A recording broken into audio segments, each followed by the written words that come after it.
성경 말씀을 제가 봉독하겠습니다. 출애굽기 4장 27절부터 5장 3절 거룩하신 하나님의 말씀입니다. 여호와께서 아론에게 이르시되 광야에 가서 모세를 맞으라 하시매 그가 가서 하나님의 산에서 모세를 만나 그에게 입맞추니 모세가 여호와께서 자기에게 분부하여 보내신 모든 말씀과 여호와께서 자기에게 명령하신 모든 이적을 아론에게 알리니라. 모세와 아론이 가서 이스라엘 자손의 모든 장로를 모으고 아론이 여호와께서 모세에게 이르신 모든 말씀을 전하고 그 백성 앞에서 이적을 행하니 백성이 믿음에 여호와께서 이스라엘 자손을 찾으시고 그들의 고난을 살피셨다 함을 듣고 머리 숙여 경배하였더라. 그 후에 모세와 아론이 바로에게 가서 이르되 이스라엘의 하나님 여호와께서 이렇게 말씀하시기를 내 백성을 보내라. 그러면 그들이 광야에서 내 앞에 절기를 지킬 것이니라 하셨나이다. 바로가 이르되 여호와가 누구이기에 내가 그의 목소리를 듣고 이스라엘을 보내겠느냐? 나는 여호와를 알지 못하니 이스라엘을 보내지 아니하리라. 그들이 이르되 히브리인의 하나님이 우리에게 나타나셨은즉 우리가 광야로 사흘 길쯤 가서 우리 하나님 여호와께 제사를 드리려 하오니 가도록 허락하소서.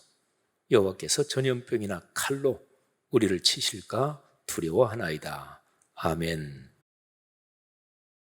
살면서 만일에 목숨이 위험한 상황이 닥친다. 그때는 한 가지만 생각해야 됩니다. 살아야 된다. 죽지 말아야 된다. 목숨이 위험한 상황인데 다른 사람한테 채통이 무너지면 안 되지. 그 신경 쓰면 안 되죠. 진짜로 어떤 긴급한 상황에서 죽을 것 같다. 그러면 죽으면 안 된다. 이거 하나만 생각해야 돼요. 근데 살면서 모든 것을 판단하고 사는 이 삶의 습관, 또 삶의 여정에서 아주 중요한 원칙이 있습니다. 중요한 사실을 중심에 놓고 그리고 그 외의 것들을 판단해라, 이런 것입니다. 근데 조금만 생각해보면 다 아는 거지만 그렇게 못하는 경우가 사람 누구에게나 굉장히 많습니다. 나중에 생각해보면 별로 대단치도 않은 건데 괜히 그것 때문에 티격태격 말다툼을 하다가 오랜 친구를 잃는 경우도 있고 또 중요한 어떤 일이 어그러지는 경우도 있지요. 그러니까 중요한 게 무엇인지 그걸 판단하는 게 삶의 지혜인 거죠. 창세기에서 제일 중요한 요점이 무엇일까요? 그러니까 창세기의 중심이 하나님께서 당신의 거룩한 뜻을 따라 말씀으로 천지를 창조하셨다.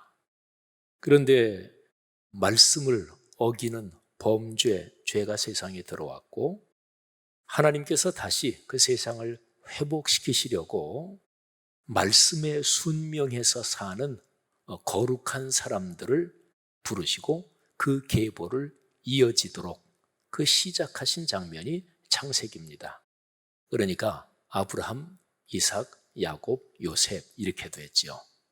그러니까 창세기는 하나님의 뜻, 거룩한 말씀, 이게 이제 중심이죠. 그러면 창세기 바로 다음에 이어지는 출애굽기, 요즘 우리 교회가 묵상하고 있는 출애굽기의 중심은 무엇일까요? 출애굽기는 40개 장으로 되어 있죠. 근데 그 중에서 3분의 1이 성막에 대한 그 내용입니다. 성막, 거룩한 천막이죠. 이스라엘 백성은 광야에서 이제 천막을 치고 살았는데 그 중에서 하나님께 예배하고 하나님을 만나는 그 천막을 거룩한 천막, 그래서 성막 또는 하나님을 만난다. 거기에서 이스라엘 백성들이 모인다. 그래서 만날 회, 모인다 하는 회자를 써가지고 회막 이렇게도 얘기하죠. 그런데 출애굽기 전체 내용 중에서 하나님께서 시내산 위에서 모세를 만나시면서 너희는 성막을 이렇게 만들어라. 그러면서 아주 세세한 부분, 치수까지, 색깔까지 아주 자세하게 말씀해 주시는 그런 장면이 쭉 이어집니다. 그리고 나중에 모세가 내려가서 하나님이 말씀해 주신 그 지시대로, 그 말씀대로 성막을 또 그렇게 만든다. 이게 어떻게 보면 지루할 정도로 또 세세하게 쭉 반복이 됩니다. 그 전체 내용이 3분의 1이 넘어요. 자, 그러면서 마지막 40장에는 이렇게 끝납니다. 성막을 각 부분을 다 만들었잖아요. 기둥, 줄, 또 떡상, 또는 뭐 등대, 뭐 다 만든 거를 40장에 가면 하나하나 다 조립을 합니다. 그러니까 세우는 거죠. 성막 설치를 다 하고, 그리고 나서는 바로 그 설치된 성막에 하나님이 내려오십니다. 하나님의 영광이 가득하게 내려오셔서 모세도 감히 접근할 수 없을 정도로 하나님께서 그 성막에 임재하시고, 그리고 이제 그때부터 이스라엘 백성의 삶을 하나님께서 이끄셔요.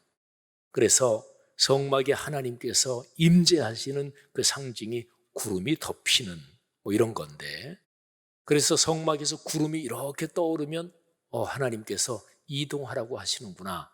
그래서 전체 이스라엘 백성이 다 천막을 걷고 옮길 준비를 하는 거예요. 그래서 이동하고, 구름이 가는 곳까지 가다가 구름이 서면 여기에 진을 치라는 얘기구나. 그리고 다 풀러가지고 거기에 또 쭉 그 배열을 따라서 텐트를 치고 그랬습니다. 출애굽기 40장 그 맨 마지막 부분을 한번 제가 읽어드릴 테니까 여러분이 들어보세요. 구름이 회막에 덮이고 여호와의 영광이 성막에 충만하며 모세가 회막에 들어갈 수 없었으니 이는 구름이 회막 위에 덮이고 여호와의 영광이 성막에 충만함이었으며, 구름이 성막 위에서 떠오를 때에는 이스라엘 자손이 그 모든 행진하는 길에 앞으로 나아갔고, 구름이 떠오르지 않을 때에는 떠오르는 날까지 나아가지 아니하였으며, 낮에는 여호와의 구름이 성막 위에 있고 밤에는 불이 그 구름 가운데 있음을 이스라엘의 온 족속이 그 모든 행진하는 길에서 그들의 눈으로 보았더라. 아멘. 자, 이게 출애굽기의 마지막 부분입니다. 여러분, 그리스도인의 삶에서 우리가 기도하고 또는 뭐 이런저런 표현에서 우리에게 익숙한 표현이 있지요. 구름 기둥과 불 기둥으로 우리를 인도하옵소서, 이 표현 말이죠. 그 표현이 바로 출애굽기 이 본문 여기에 근거한 표현입니다.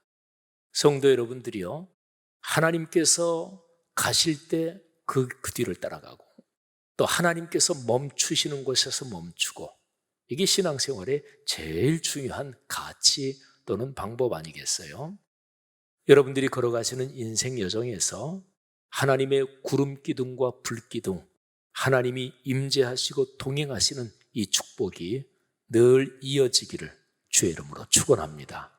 또 여러분이 하나님이 그렇게 움직이라고 말씀하시고 하나님이 지시하시라고 들려주시는 음성을 민감하게 듣고 세밀하게 잘 느끼고 그렇게 따라갈 수 있는 믿음이 깊어지기를 주의 이름으로 축원합니다. 여러분, 출애굽기 4장에 이제 하나님께서 모세를 부르셔서 드디어 애굽 땅으로 이제 보내시지요. 하나님이 모세를 부르시는 장면이 출애굽기 3장 4장에 나오는데, 모세가 계속해서 뒤로 빼죠. 주님 전 못합니다. 보낼 만한 사람 보내시지요. 저 말 못합니다. 말 잘 못합니다. 나중에는 하나님이 분노하시면서 그러시면서도 대안을 주십니다. 내 형 아론이 말 잘한다. 아론을 내 대변인으로 내가 활동하도록 그렇게 아론에게 얘기하겠다. 그래서 이제 모세는 하나님이 주신 말씀을 이제 아론에게 전하고, 형 아론이 그 말씀을 백성에게 또는 애굽의 왕 바로에게 전달을 하지요. 오늘 설교 본문에 보면 하나님께서 아론에게 나타나십니다. 아론에게 이렇게 말씀하세요. 아론아, 광야로 가서 모세를 맞으라. 근데 아론은 애굽 땅에서 살고 있었겠죠. 그리고 저쪽에 광야, 모세는 아직까지 미디안 광야에 살고 있으니까 드디어 이제 애굽으로 출발하려고 하는 거예요. 근데 하나님께서 아론에게 나타나셔서 아론을 부르셔요. 성경에는 출애굽기에 하나님께서 모세를 부르시는 장면이 출애굽기 3장, 4장에 아주 중요하게 기록이 되어 있죠. 근데 성경에 가만히 문맥 또는 행간을 읽어보면 하나님이 아론을 부르시는 그것도 아주 중요합니다. 근데 그거는 자세하게 나오진 않아요. 그냥 여기에 출애굽기 4장 27절에 하나님이 아론에게 말씀하시기를 광야에 가서 모세를 맞으라. 이렇게 정도만 표현이 되어 있습니다. 그런데 한번 생각해 보세요. 어느 날 아론에게 하나님이 나타나시는 거예요. 나는 내 조상 아브라함의 하나님, 이삭의 하나님, 야곱의 하나님이다. 그러면서 아론에게 너 광야로 가서 내 동생 모세를 맞이해라. 한 사나흘 걸렸을 것입니다. 광야 거기까지 가는데.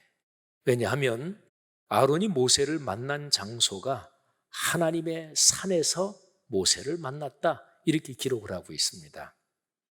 모세는 40세 되던 때에 미디안 광야로 도망해서 그리고 40년을 광야에서 목동 생활하며 짐승을 치며 살았습니다. 아론과 그 동생 모세가 40년 만에 아마 만나는 그런 장면이겠죠. 그 중간에 좀 연락이 있었는지 그건 성경에 어쨌든 기록되지 않았으니까 모르고 하여간 40년 만에 동생을 만납니다. 그런데 하나님의 산에서 만나요. 그러니까 모세가 애굽에 들어가서 형 아론을 찾는 게 아니라 형 아론이 하나님의 지시를 받고 하나님의 부름을 받고 그리고서 광야로 나가서 신의 산에 하나님의 산에서 모세를 만나는 거예요. 그 산은 모세가 하나님을 만나기 전까지는 그냥 신의 산이죠. 그런데 하나님을 만난 그 이후로 그 산은 하나님의 산이 됩니다. 아주 중요한 성경의 가르침이죠. 하나님을 만난 장소는 우리 인생에서 특별한 장소가 되고 의미가 거기에 깊이 담기게 되죠. 하나님을 만난 어떤 사건은 내 삶에서 잊을 수 없는 하나님의 은혜를 기억하는 사건이 됩니다. 성도 여러분들이요, 살아가면서 이런 장소, 이런 사건을 소중히 여기고 그걸 잊어버리면 안 됩니다. 아무튼요, 그렇게 이제 만났습니다. 그런데 만나서 모세가 자기 형 아론에게 이렇게 합니다. 자, 모세가 여호와께서 자기에게 분부하여 보내신 모든 말씀과 여호와께서 자기에게 명령하신 모든 이적을 아론에게 알리니라. 자, 모세가 아론에게 두 가지를 알렸어요. 첫 번째 모든 말씀, 두 번째 모든 이적. 말씀과 이적 두 가지를 아론에게 전달했습니다. 이 두 가지는 하나님께서 모세에게 주신 것입니다. 하나님이 모세에게 내가 네 입에 말씀을 준다. 너를 부른 이유, 너를 보내는 목적은 딱 한 가지다. 내 말, 하나님의 거룩한 말씀을 대언해라. 이거 하나죠. 말씀을 전해라. 그런데 말씀을 대언하면서 이 말씀을 대언하는 사명을 잘 감당하도록 하나님께서 이적과 표적과 놀라운 역사를 일으키시겠다고 약속하시죠. 그 상징이 모세가 들고 있는 지팡이입니다. 지팡이를 던졌더니 뱀이 되고 그 뱀의 꼬리를 다시 잡았더니 그 뱀이 다시 지팡이가 되고 이런 이적을 보여주시죠. 모세는 손에 지팡이를 들고 있었을 거예요. 자, 아무튼 모세가 하나님께 받은 두 가지 말씀과 이적에 관한 것을 모세가 아론에게 전달합니다. 자, 둘이 이제 애굽으로 가요. 애굽으로 가서 이스라엘의 모든 장로를 불러 모읍니다. 오늘 출애굽기 4장 29절 30절입니다. 거기에서 이제 아론이 대변인 역할을 하죠. 아론이 하나님이 모세에게 주신 모든 말씀을 전하고 그 백성 앞에서 이적을 행했습니다. 똑같죠, 그죠? 하나님이 모세에게 말씀과 이적을 주시고 모세는 형 아론에게 말씀과 이적 그거를 전달했고, 그리고 애굽 땅으로 가서 아론이 또 정확하게 말씀을 전하고 이적을 행했습니다. 그리고 아마도 그 뒤에 백성들을 더 많이 이렇게 또 모아서 그렇게 전달을 했겠죠. 그리고 이제 5장 1절로 넘어가는데 모세와 아론이 바로에게 갑니다. 여러분 이 장면을 한번 여러분 머릿속에 한번 그려보십시오. 애굽의 왕 바로, 그 당시에 신적인 존재였습니다. 절대 군주였죠. 바로가 이렇게 옥좌에 앉아있는 장면 한번 상상해 보시고, 거기에 이제 모세와 아론이 바로를 찾아가서 딱 서가지고 하는 그 장면을 머릿속에 그려보십시오. 모세와 아론은 그냥 광야에서 살던 사람이 입는 그냥 평범한 옷을 입었을 것이고, 그리고 모세의 손에는 지팡이가 들려 있었겠지요. 그리고 바로는 저기 앉아 있었습니다. 거기에서 아론이 모세의 대변인 역할을 하면서 애굽 왕 바로에게 이렇게 얘기를 합니다. 자, 모세와 아론이 바로에게 가서 이르되 이스라엘의 하나님 여호와께서 이렇게 말씀하셨습니다. 내 백성을 보내라. 그러면 그들이 광야에서 내 앞에 절기를 지킬 것이다. 하나님이 바로 당신에게 전달하라고 한 하나님의 말씀입니다.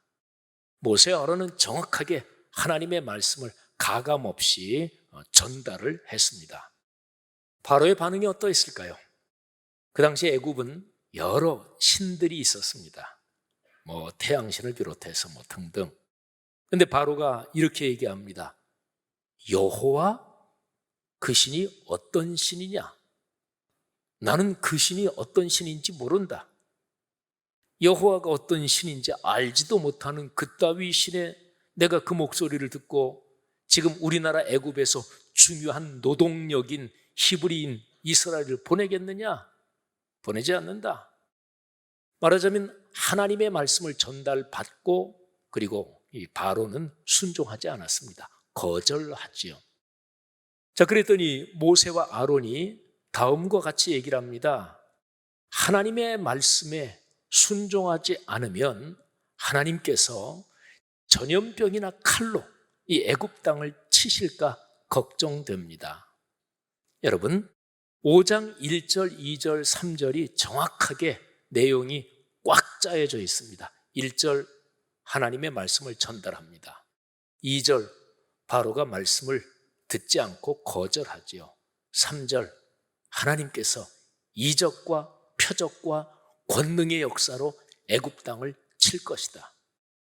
여러분 이 출애굽기에서 하나님이 모세와 아론을 불러서 애굽으로 파송하시며 사역하는 모든 장면은 정확하게 두 가지를 축으로 진행됩니다. 말씀과 이적. 5장 3절에서 모세와 아론이 애굽 왕 바로에게 예고, 경고하지요. 말씀에 순종하지 않으면 하나님께서 이적과 기적과 표적과 권능의 손길로 애굽 땅을 친다. 그리고 그 뒤로 쭉 이어지는 우리에게 공동체가 지금 묵상하는 바로 10가지 재앙의 말씀이 그 뒤로 쭉 이어집니다. 사랑하는 성도 여러분들이요, 출애굽기에 하나님께서 모세를 부르시고 모세를 파송하시는 이 장면에서 핵심적인 것, 중심적인 것이 바로 이것입니다. 말씀을 대언해라. 이게 핵심이고요.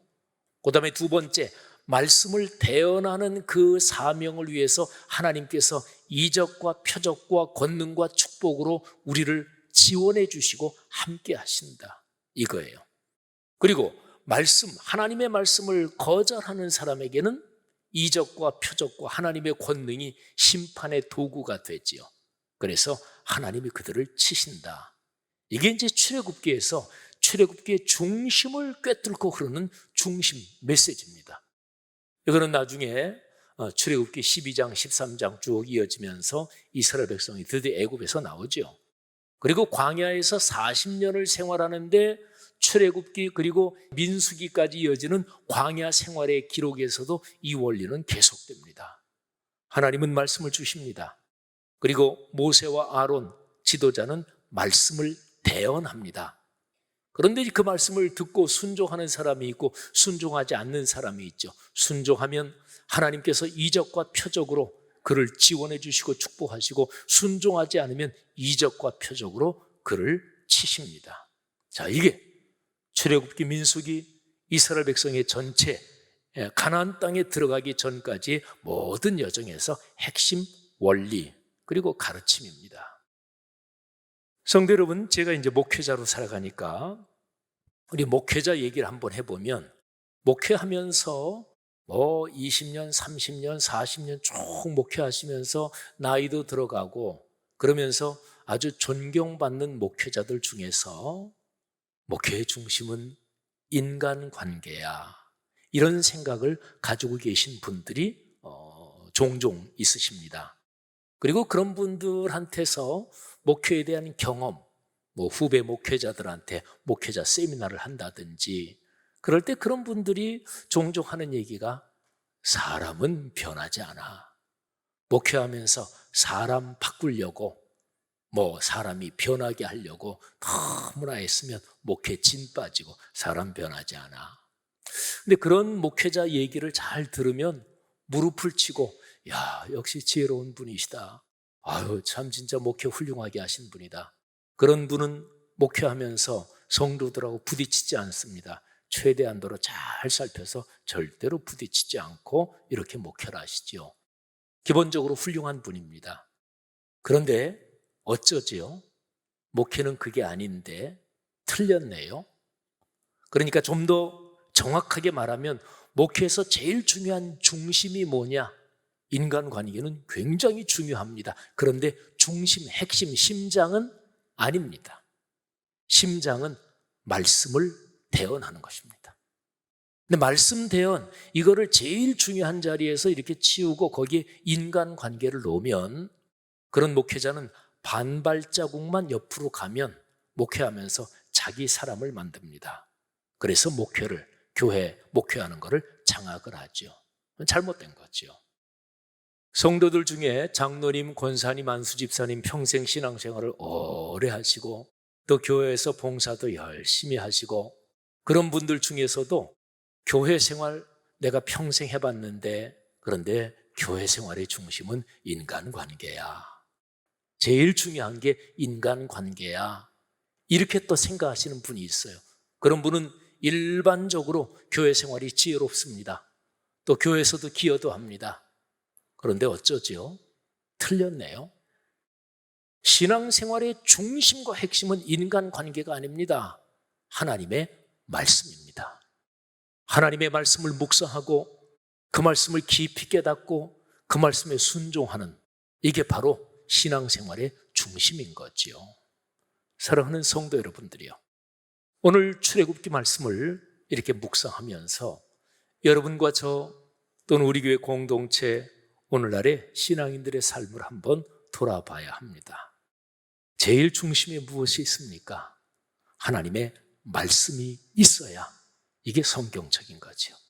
하나님이 우리를 부르시고 또 어떤 일에 보내시는 것은 우리를 부르신 목적과 또 구체적인 형태가 다 다를 수 있겠지만 궁극적으로는 사실은 늘 다 똑같습니다. 말씀을 대언하라고 부르시는 거고 말씀을 삶으로 실천하라고 부르시는 거예요. 우리 교회에서 늘 강조하는 말씀 그리고 삶, 말씀이 삶이 되어야 되는 거잖아요. 근데 삶 요 자리에 오늘 출애굽기 4장에 그리고 5장의 표현으로 하면 여기에 이적, 이게 들어가는 거예요. 여러분, 하나님의 거룩한 말씀을 잘 깨닫고 순종하려는 사람에게 하나님께서 이적과 표적과 능력으로 또 삶에 함께 역사하십니다. 그래서 이적도 보여주시고 그리고 그 사람의 삶이 아름답게 변하게 하십니다. 이게 이제 이적까지 포함한 삶의 모습이지요. 이 두 가지가 하나님께서 당신의 일을 하시는 거룩한 도구입니다. 중심은 말씀이고 그리고 이것을 위해서 하나님께서 이적, 모세가 들고 있던 것으로 말하면 모세의 지팡이로 상징되는 하나님의 개입과 하나님의 역사가 있는 거지요.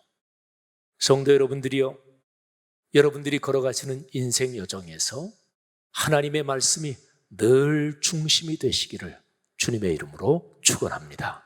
그리고 그 말씀에 담긴 내용이 하나님의 개입과 하나님의 축복과 하나님의 이적과 표적으로 여러분의 삶에서 아름답게 작동하고 이루어지기를 주님의 이름으로 축원합니다. 찬송가 386장은 참 가사가 은혜로워요. 만세반석 열린 곳에 내가 숨어 있으니 원수막이 손 못 대고 환난 풍파 없도다. 자, 만세반석이란 단어가 나오지요. 근데 성경에서 반석은 예수 그리스도를 의미하고 하나님을 가리키는 그런 단어입니다. 그런데 386장은 만세반석 열린 곳에 내가 숨어 있고 거기서 주님께서 나를 품에 안으시고 이 세상에 악한 것이 손 못 대도록 나를 지키시고 환난 풍파를 넉넉하게 넘어설 수 있도록, 그리고 주 예수 그리스도의 참된 사랑을 깨닫고 체험하게 하신다. 그런데 이제 중요한 것이 만세반석 열린 곳에, 구약 성경에 보면 하나님께서 광야 생활하는 이스라엘 백성에게 물이 없는 상황에서 모세를 통해서 반석이 열리게 해서 반석이 깨지게 하고 그 사이에서 물이 나오게 하십니다. 만세반석이 열린다, 그거는 하나님의 거룩한 역사가 임한다는 얘기고, 그리고 하나님이 같이 동행하셔서 표적을 일으키시고 삶을 이끄신다는 얘기예요. 자, 그러면 구체적으로 현재 우리의 삶에서 반석은 어떻게 열리는 것일까요? 여러분, 요한복음 1장은 하나님 주 예수 그리스도 하나님 자신이 말씀이라고 그렇게 우리에게 가르치고 있잖아요. 그러니까 만세반석이 열린다, 그거는 말씀이 열리는 것을 말해요. 여러분, 하나님의 말씀이 열리고 작동하는 것 말고 하나님께서 우리와 같이 계시는 어떤 다른 방법을 여러분 아십니까? 찬송은 말씀이, 성경 말씀이 가사가 됐기 때문에 찬송이에요. 기도, 성경 말씀대로 기도해야 응답받지, 그냥 무당 믿는 사람, 이 세상에 여러 잡신 믿는 사람도 기도는 다 하는데 그냥 그렇게 이기적으로 기복주의적으로 기도하면 하나님이 받으시나? 하나님이 무슨 잡신이에요? 하나님이 복채 많이 갖다 드리면 그냥 다 들어주시는 잡신입니까? 절대로 아닙니다. 성경대로 기도하지 않으면 응답 안 됩니다. 응답 안 되는 걸 제가 보장합니다. 성경대로 기도해야 응답 받는 거죠. 그러니까 기도, 찬송 또는 봉사 모든 것이 이 성경 말씀, 하나님의 말씀, 여기에서 복이 나오는 거죠. 그런데 만세반석인 성경 말씀이 꽉 닫혀 있다. 성경 읽지도 않고 사모하는 마음도 없고, 사모하는 마음이 없으니까 이거 뭐 펼치지도 않겠죠. 늘 닫힌 채로 있고, 그런 상황에서 교회에서 예배를 드려도 설교 말씀이 귀에 들어오지도 않고, 여러분, 그런 상황은 만세반석이 꽉 닫혀 있는 상태예요. 만세반석 열린 곳, 거기에 축복의 생명수가 흐르는데 그거는 이 성경 말씀이 열린다는 걸 말해요. 구체적으로 뭘까요? 말씀을 사모하고 사랑하고, 말씀이 내 삶에서 이루어지는 것, 그게 진정한 축복이라는 것을 믿으면서 말씀을 묵상하고, 공예배에서 듣는 설교의 선포, 대언하는 말씀, 거기에 겸허하게 귀를 기울이고 들어서 그 말씀대로 사는 것이지요. 성도 여러분, 386장 찬송은 이런 가사를 또 담고 있어요. 이 땅 위에 평안 없고 기쁜 일을 몰라도, 그런데 주 예수의 참 사랑을 난 이제 알았다. 그러니까 평안이 있는 거예요. 기쁨이 있다는 얘기죠. 4절 가사는 험한 풍파 지나도록 순풍으로 도우사 평화로운 피난처에 길이 살게 하소서. 인생 여정 걸어가다가 내 인생 끝날 때 하나님께서 나를 영원한 나라로 평화로운 영원한 피난처로 초대하셔서 길이 영원 복락을 누리게, 모든 것이 1절 가사 처음 시작하는데 만세반석 열린 곳에, 여기에 다 걸려 있는 거예요. 성도 여러분들이요, 여러분의 삶의 여정에 만세반석이 늘 열리고, 그리고 거기에서 말씀이 삶이 되는, 말씀이 이적과 표적과 하나님의 개입으로 나타나는 그런 축복이 가득하기를 주님의 이름으로 축복합니다. 요즘에 여러분의 삶에서 어떤 점이 힘드십니까? 경제적으로 빡빡하신 분들, 어려운 분들 요즘 참 많죠. 또는 아들, 딸, 손녀, 손자, 인간관계, 아이들이 결혼했는데 아이가 없고, 또는 아이들이 다 결혼할 때가 지났는데 아직 짝을 찾지 못하고, 이 부모로서 얼마나 힘든 일입니까? 어떤 문제든 좋습니다. 만세반석 열리고 주의 은혜가 임하면 넉넉하게 넘어설 수 있고, 또 문제가 해결되고 하나님이 축복하시는 것 믿으시기를 주님의 이름으로 축복합니다.